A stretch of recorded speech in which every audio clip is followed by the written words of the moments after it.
بسم اللہ الرحمن الرحیم۔ شروع اللہ کے نام سے جو بڑا مہربان نہایت رحم والا ہے۔ ألم تر كيف فعل ربك بأصحاب الفيل؟ کیا آپ نے نہیں دیکھا کہ آپ کے رب نے ہاتھی والوں کے ساتھ کیا کیا؟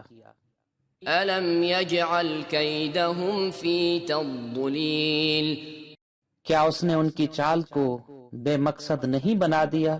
وأرسل عليهم طيرا أبابيل اور ان پر دستے دستے پرندے بھیج دیے، ترميهم بحجارة من سجيل جو ان پر سخت مٹی کے پتھر برسا رہے تھے، فجعلهم كعصف مأكول۔